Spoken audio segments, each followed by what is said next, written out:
Okay. Wait, did I turn it on? You check. I always forget if I turn it on. What's up? My voice just cracked. That was so painful. What's up, everybody? Welcome back to another video on this channel. My name's Chase. I'm Ariana. And we have a hopefully fun video for you guys called... Questions that white people are afraid to ask black people. Yep. If you haven't seen already, Ariana and I actually just posted a video a couple days ago where we talked about what it was like for us growing up black in a predominantly white environment. If you haven't seen that, you guys should check that one out. But for this one, Ariana posted on her Instagram, she posted a poll. What did you, was it a poll?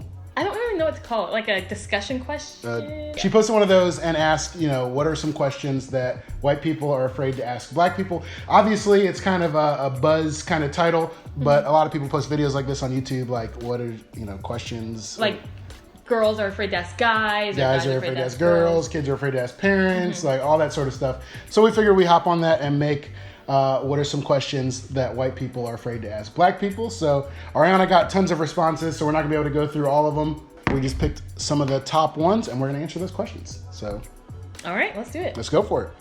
Okay, the first one. Can I touch your hair and what does it feel like? No, you cannot. I feel like people always think, oh, like black people's hair is so different. I need to touch their hair and like feel what it's like. But it's just like we don't want to feel like a pet or like exotic. Yeah, right, exactly. So I mean, like growing up, I had people who would come up, like especially in high school, and most of this hasn't happened since I was an adult, but people would just come up and like just start touching my hair like I was like Buddha, right? like by rubbing my hair, they're gonna get good look or something like that. And yeah, it was very uncomfortable because, like you said, it made us feel like we're like at a petting zoo or something like that. So that's not okay, and it feels like hair. Yeah, like, exactly. Feels like yeah. I don't go up and grab like my white friend's ponytail or something, so I'm not. Yeah. Exactly. But if someone does rub my hair, I'm just gonna start rubbing their hair back. There you go. There you go. So, can I touch your hair? No. What does it feel like? Hair. Most of these questions, we thought they were kind of gonna be kind of lighthearted. Like, all of these questions could be a video itself. Exactly. If you have questions that you'd want us to answer, leave them in the comments. Shoot us a message or something like that, and maybe we'll make a part 2. Is that the end of this video? Okay, so the next question. Did I pick that one or did you pick that one? I picked the first one. Okay, I'll pick this one. It says, my husband is so attractive. Thanks, Samantha. That's not the question, but there we go. Do you prefer black, brown, African-American, or generically person of color? So, I mean, person of color is basically synonymous for minority. Yeah. Right?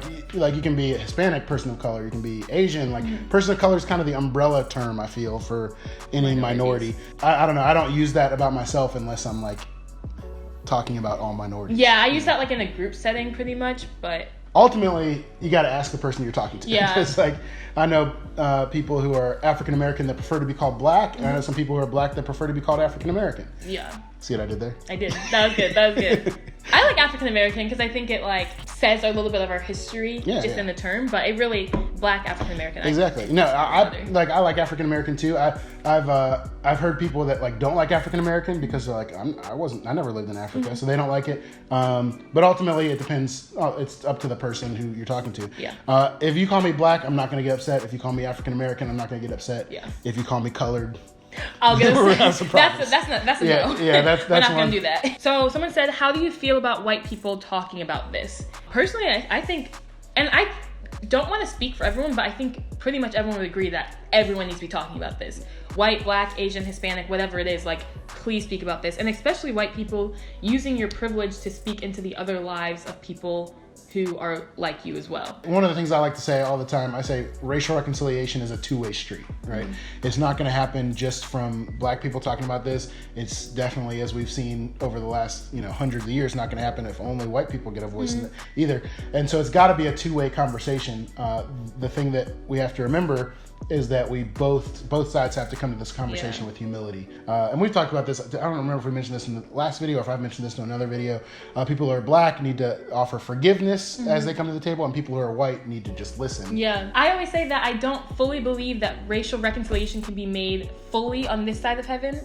but there can be no reconciliation without recognition. So like Ooh, there that's good. needs to be conversations about this happening. Absolutely.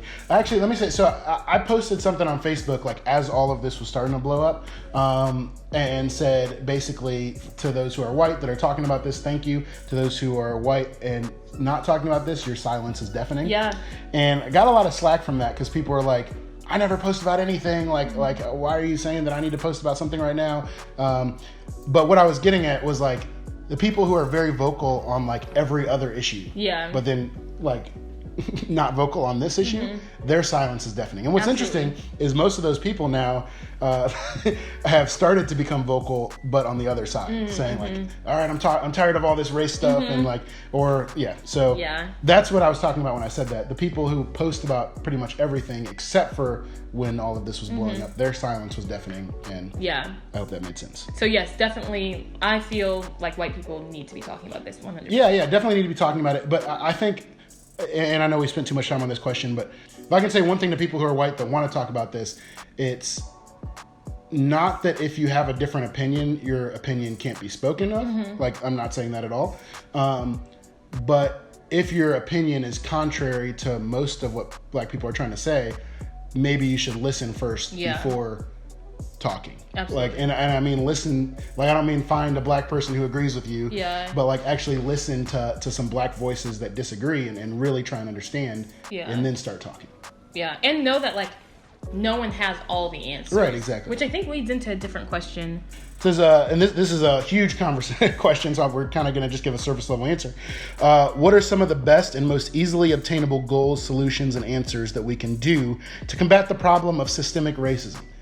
I have no idea. I have no idea how to solve it on the macro level. Solutions on the macro level only happen because of what's going on the micro level. That's good. So we can't kind of put like a Band-Aid or a blanket to like solve this stuff. It's going to start with individuals and individuals having conversations with people who aren't like them. I've said that a million times on this channel. It kind of ties back into that other question. Until we really start trying to form relationships with people who aren't like us, and I mean deep relationships, not like token black friends, Exactly. not black friends who are just gonna repeat what you already believe, but really form relationships with people. Then there's not going to be another solution. I keep throwing quotes out there, but I heard someone say once, I forget who's the originator of this quote, but if you only listen to one voice, you're just going to become a parrot. If you listen to only two voices, you're going to just become confused. And if you listen to a multitude of voices, that's when you really start to get perspective. And so you really need to diversify who you're reading, the news intake you're taking in, and definitely your relationships with people. Yeah, because I don't want people just to educate themselves on this just for the sake of educating themselves, because this is such a big issue right now. Exactly. Like, this is something that has gone on forever. Exactly. And it's something that, like, when people talk about racial issues, it's not just because, like, it's going on in the media, but it's also going on in different communities that we don't see as well. So it's like, Exactly. All right, so I do want to say one thing real quick. So, and this again, like Ariana said, each one of these like questions could be another video. You kind of announced this. We're not going to actually go into the how, but it says, how could I use my privilege to speak up without unintentionally speaking over black voices? You use the term as well about white people and white privilege. When we use the term white privilege, because that sometimes people hear that and just turn off the video. Yeah, that's real. We're not saying your life is made easier because you're white. I know there's a lot of people who are white that have very, very difficult lives. There's a lot of people who are black that have blessed lives. White privilege means that your life hasn't been made more difficult specifically because of your skin color. So not that your life is easy, just that your skin color is not a hindrance to your life. Yes. Maybe I'll make another video about that if that's still confusing, but... yeah, that's good. Do you feel a need to act white around white people or the same in any group? Yeah, so that's a loaded question. I think one of the, and this isn't a shot at the person who asked this question. Wait, is it my turn to answer? Go for it. Okay. I just You just took over. Exactly. But the biggest thing with that question, because I've been asked that question a lot, is what does it mean to act white, right? Like if act white means to talk proper, to like wear your pants higher, to like dress nicer, to get approved by bank loans easier. Right. I just took it to another level.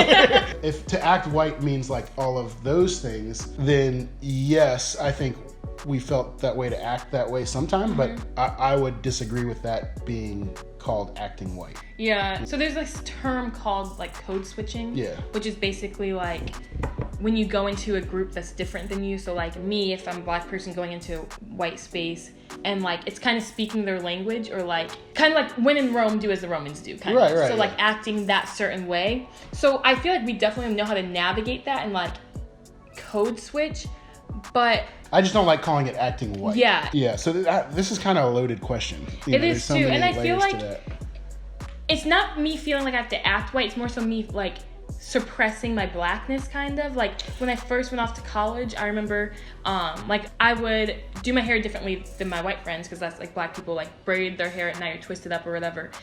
And I would like specifically wait for my roommate to like go to sleep, or like wait till the lights were off to like braid my hair, like put on my hair cap or something, because I didn't want to like feel so different or like an outcast, you know? Yeah. Well, that's so interesting, because I feel like for most or a lot of black guys in predominantly white areas, it's like almost the opposite, where like I feel like in college and high school, I was constantly trying to remind people that I was black. Oh, yeah. So, like, I feel like every black kid that grows up in a white area, every black boy, like, goes through, like, a time when they get braids. Like, it's almost like screaming at white people to say, hey, I'm black. Like, notice my blackness. But at the same time, I think there's been a lot of times where I have tried to, like you said, suppress the blackness. So, for example, if I'm on the phone, like on a business call or something, like I'll try and talk more proper. Yeah. Just to distract from the person realizing that I'm black. Not because I'm ashamed of my blackness at all, but because I just know that there's certain experiences in life that if that person starts focusing on my blackness, it might not be good for me. Exactly. You know what I mean? Yeah. Which is terrible. Yeah. But that's a real thing. To answer the question, that's a loaded question. Do we ever feel like we need to act white? One, we need to define what it means to act white. I think that phrase, acting white and acting black, is part of the problem. But do we feel the need to kind of suppress our blackness sometimes? Yeah. Unfortunately. Yeah.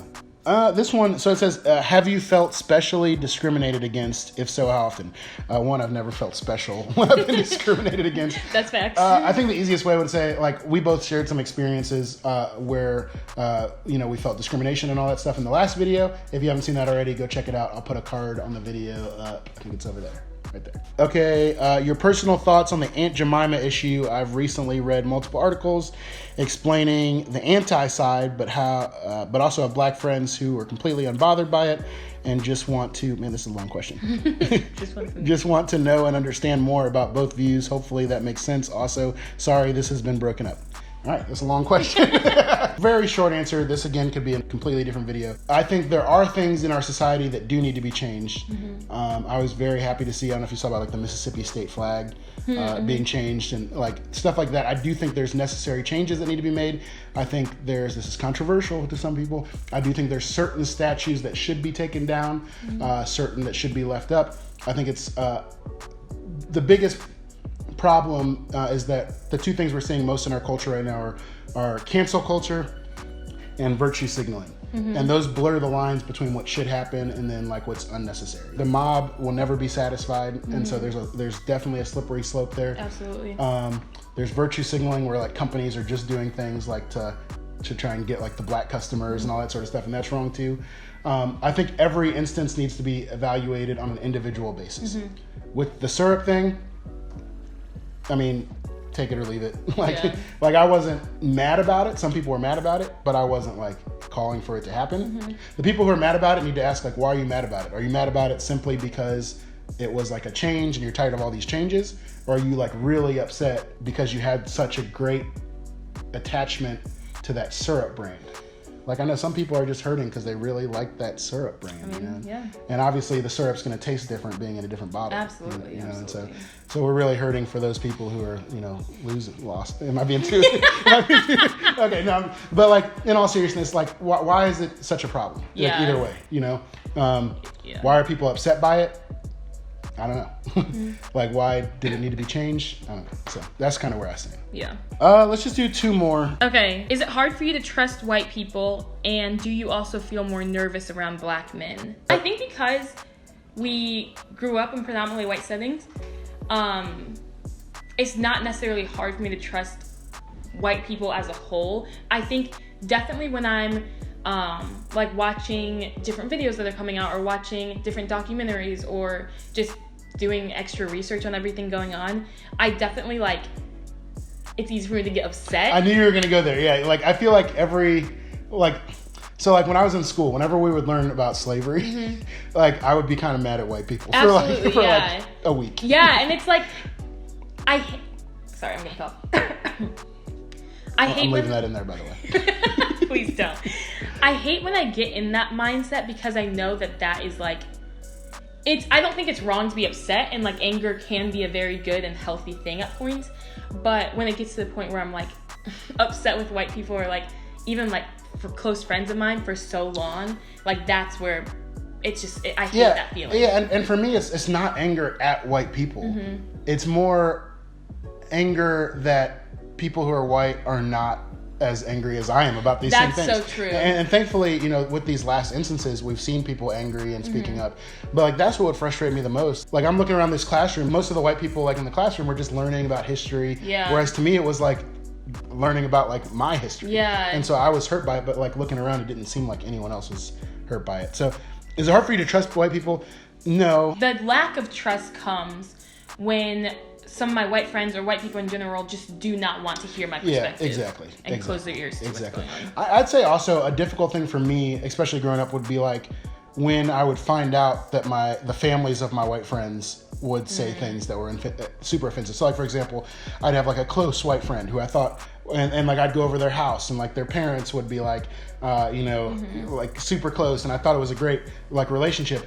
And then I'd find out years later, like, yeah, my parents would always tell me not to bring home a black person. Yeah. And those are real conversations that's happened so many times. Like, yeah. like the number of times I've had that conversation made me realize like there's probably way, way, way more white families that are telling their kids not to bring home black kids. Yeah.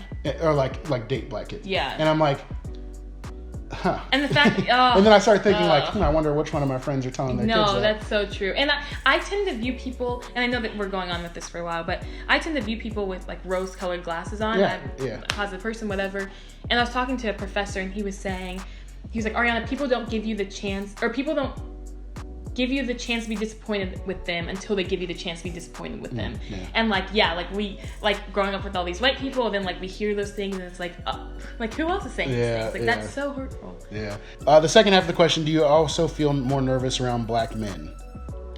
I don't, because I'm surrounded by black men. I'm picturing myself like looking in the mirror, like, like, I also wonder if this question is asking, because this question was like on my profile feed or whatever, if my fear is more heightened when I'm around black men because of how the target on your back is larger than it's on mine. That's a good question. So is my like, because I know like, that is such a good question, because like, sorry, I cut you off. No, it's okay. I've like gone to the mall with like a group of my black friends, and it's like me and then all these black guys, and definitely like we get looks, like people are following us, like making sure like, oh, are they that doing, is such a good question. So I wonder if that's what she means by that. I thought you meant like, are you spooked by black men? We're like, no. No. But like, I definitely feel a bigger target on my back when I'm in with a group of other black men. For sure. I feel like... And I feel like people are staring. People are more, like, tuned into us when I'm with a group of black men. Right.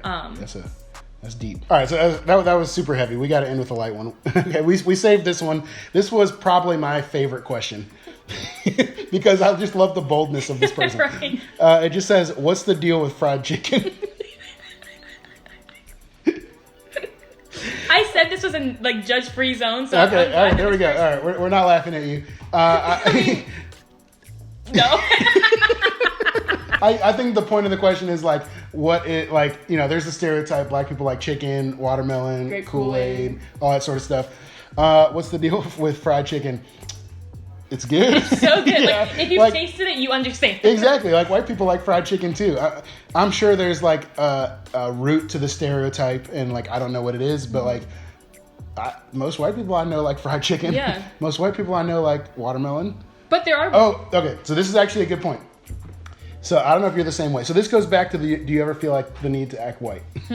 So like, if I'm in a group of all white people, like I will purposely not get the fried chicken and watermelon. Yeah, That's so true. Because I don't want them to like stereotype and be like, oh, of course. Like, 'cause Exactly. that happened to me at my school. We during Black History Month we have all of like this traditional Black History food, whatever. Yeah. And there's one day where I literally like got chicken, macaroni, like lemonade, like, because I don't know, like all the stereotypical things. Yeah. And people were like, oh, like of course you're getting Exactly. that. And I'm like, well, yeah, it's good, but also like that.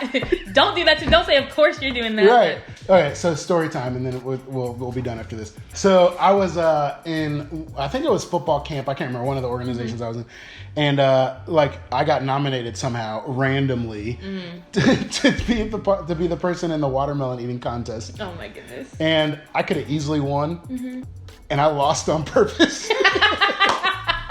because I didn't want people. Yeah. So anyway. Yeah. But anyway, thanks for watching this video. I think we got some good answers in there. Yeah. You know, let us know if you have some questions or something that, you know, that you just don't feel comfortable asking. I don't know how they're going to ask us. I know. But no, for real. Like Ariana said, judge-free zone. Like, we really want to make these videos to answer questions that you guys might have that you're afraid to ask people who are Black, or not even afraid, but just maybe don't have that. Yeah, maybe don't have like the person to ask, but also like, this is just scratching the surface on so many different things. Exactly. So there's a lot more that could go in depth. So hit us up. Hit Ariana on Instagram at Ariana Madison. If you haven't already, make sure you hit the subscribe button. And as always, I'll see you on another video. Bye. See you guys.